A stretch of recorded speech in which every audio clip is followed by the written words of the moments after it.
అత్త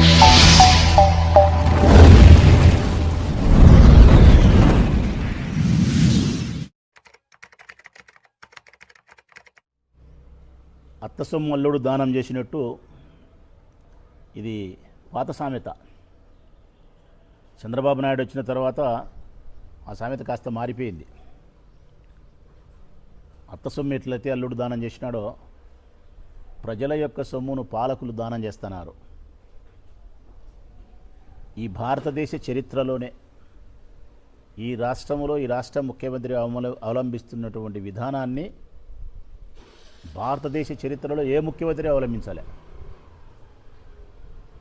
ఈ రాష్ట్రానికి సంబంధించిన ప్రజలకు సంబంధించినటువంటి ఆస్తులను భూములను ఆయన ఇష్టానుసారం ఆయన పిత్రార్జితమైనట్టో ఆయన స్వార్జితమైనట్టో ఇష్టం వచ్చినట్టు తన కుటుంబ సభ్యులకు బంధువులకు అనునీయులకు తర్వాత 100 కోట్ల రూపాయలు లంచం తీసుకొని కట్టబెట్టడం.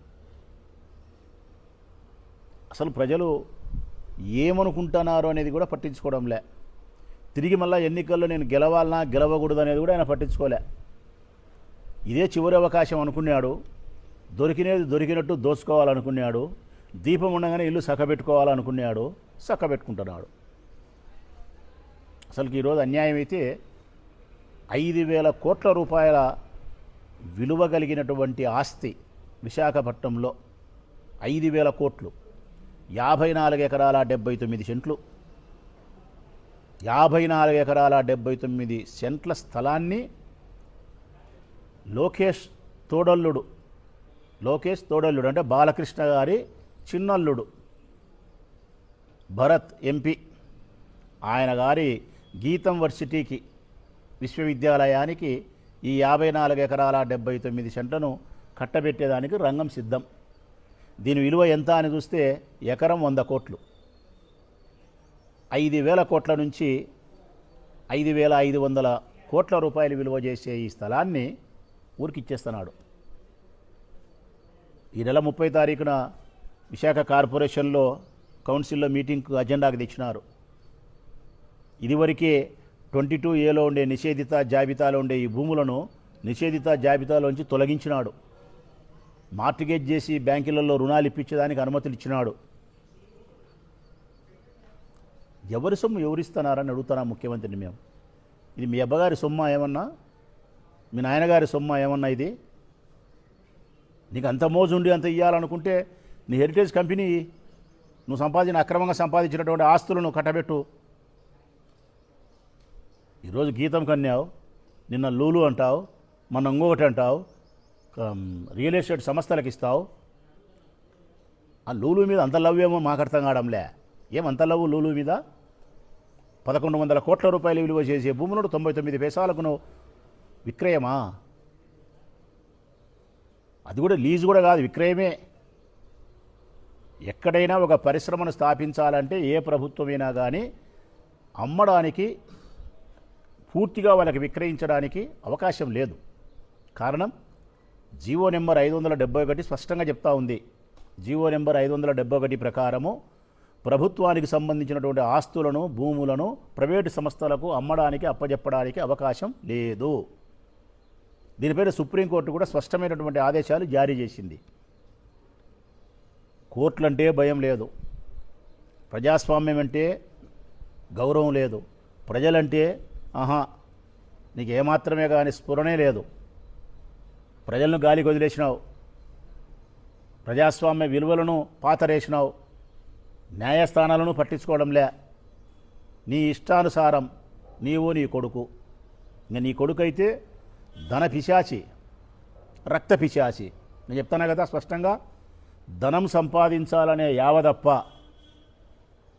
వారి ప్రత్యర్థులైన రాజకీయ వ్యక్తులను రాసి రంపాన పెట్టాలనే షాడిజం తప్ప మరొకటి లేనే లేదు నీ కొడుకు. ధన పిశాచి, రక్త పిశాచి. మమ్మల్ని బాధించి సంతోషపడడం, ప్రజల యొక్క ఆస్తులను కొట్టేసి డబ్బు సంపాదించుకోవడం, ఈ రెండు తప్ప ఏమీ లేదు.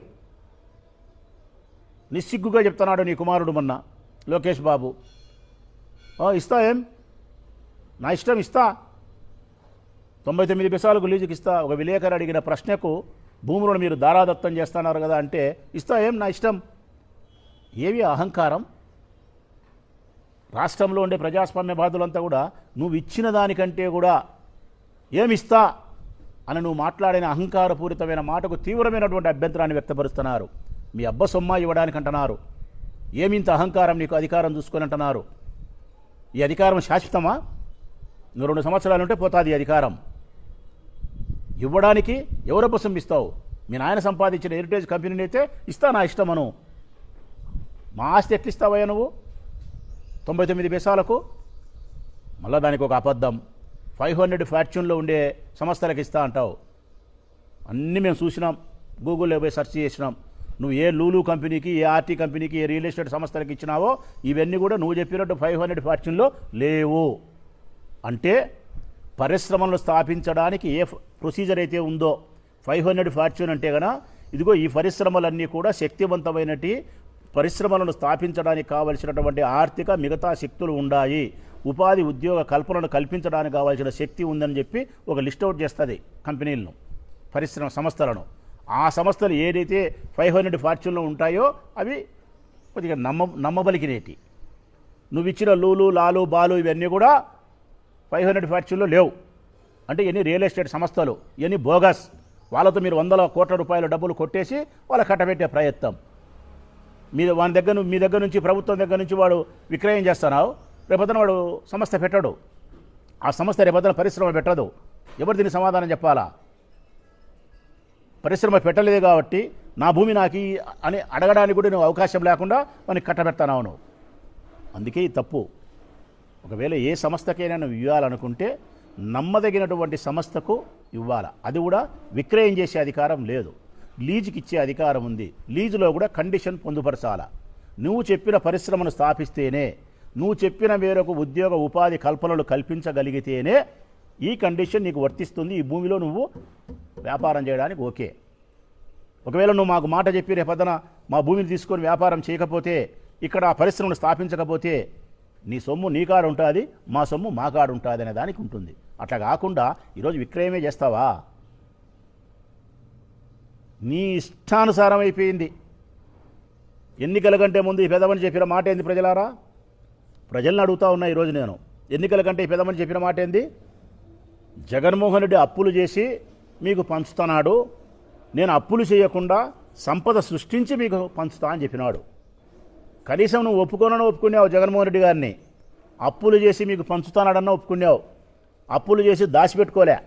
ఈరోజు మీరు సంపద సృష్టిస్తా అని చెప్పిన ఈ ముఖ్యమంత్రి చంద్రబాబు నాయుడు గారు ప్రజలకు సంబంధించినటువంటి సంపదను మాయం చేస్తున్నాడు. సంపదను సృష్టించే మాట దేవుడెరుగు, ప్రజల యొక్క సంపదను మాయం చేస్తున్నాడు. ఓం ఫట్ గీతంకు 5,000 కోట్లు, లూలుకు 2,000 కోట్లు, రియల్ ఎస్టేట్కు ఇంకోదానికి 3,000 కోట్లు, ఇంకొక సంస్థకు 900 కోట్లు. ఈ చొప్పున గడిచబోయే 2.5 సంవత్సర కాలం గడిచే తలికి ఈ రాష్ట్రంలో ఎక్కడే కానీ ప్రభుత్వానికి సంబంధించిన విలువైన భూములు ఉండవు, మాయమవుతాయి. ప్రజల ఆస్తులను దారాదత్తం కుటుంబ సభ్యులకు, తన అనునీయులకు, వ్యాపార సంస్థల పేరుతో బినామీ కంపెనీలకు 1,000 కోట్లు సంపాదించే కార్యక్రమం. వీళ్ళెక్కడైతే చంద్రబాబు నాయుడు ఈ 3 సంవత్సరాలు పదవీకాలం దిగిపోయే లోపల ఈ భూములను అప్పజెప్పిరే అవినీతి కానీ, పోలవరంలో సంపాదించే మోసం చేసే లెక్కలు కానీ, లేకుంటే రాజధాని పేరుతో భూములు కొట్టేసి ఏమి చేయకుండా ఉండే వ్యాపారం కానీ, రాజధాని నిర్మితము, పోలవరం నిర్మితము, భూములు కట్టబెట్టే కార్యక్రమము, ఇసుక, మైను, మద్యము, సారాయి, మరొకటి ఇవన్నీ కలిపితే కనీసం అంటే ఆయన దిగిపోయేదలికి 1,00,000 కోట్ల రూపాయలు వెనకేసుకునేదానికి స్కెచ్ రెడీ. 1,00,000 కోట్లు కనీసం అంటే 1,00,000 కోట్లు సంపాదించుకుంటారు అబ్బా కొడుకులు. ఇదంతా ప్రజల సొమ్ము. చెప్పిన మాటలేంది, నువ్వు చేస్తాండే పనులేంది, ఈ ప్రజలు అర్థం చేసుకోవాల్సిన అవసరం ఉంది. జగన్మోహన్ రెడ్డి గారు అధికారంలోకి వచ్చిన తర్వాత 100కు 100% ఈరోజు ప్రజల యొక్క ఆస్తులను ఏదైతే నువ్వు 100 కోట్ల రూపాయలు తీసుకొని దారాదత్తం చేసి అత్త సొమ్ము అల్లుడు దానం చేసినట్టు ప్రజల ఆస్తులను నువ్వు దానం చేస్తానావో ఇవన్నీ కూడా జగన్మోహన్ రెడ్డి గారు అధికారంలోకి వచ్చిన తర్వాత తిరిగి మళ్ళా ప్రభుత్వపరమే అవుతాయి. తిరిగి మళ్ళా ప్రభుత్వమే తీసుకుంటుంది. దీని మీద సుప్రీంకోర్టు చెప్పిన ప్రకారం 571 జీవో ప్రకారం ప్రభుత్వానికి సంబంధించినటువంటి భూములను ఆస్తులను ప్రైవేటు సంస్థలకు ఇవ్వకూడదనే ఈ జీవో ప్రకారం సుప్రీంకోర్టు ఇచ్చిన ఆదేశాల ప్రకారం తిరిగి అన్నీ మళ్ళా ప్రజల ఆస్తులను ప్రజలకే చెందేటట్టు మా ప్రభుత్వం వచ్చిన తర్వాత జరుగుతుంది. లోకేష్, చంద్రబాబు నాయుడు గారు వీరిరువురు ధన పిశాసులు. డబ్బు సంపాదించడం తప్ప మరొక లోకం లేదు. ఈ 5 సంవత్సరాలు పూర్తి అయ్యేదలికి 1,00,000 కోట్లే వీళ్ళ టార్గెట్.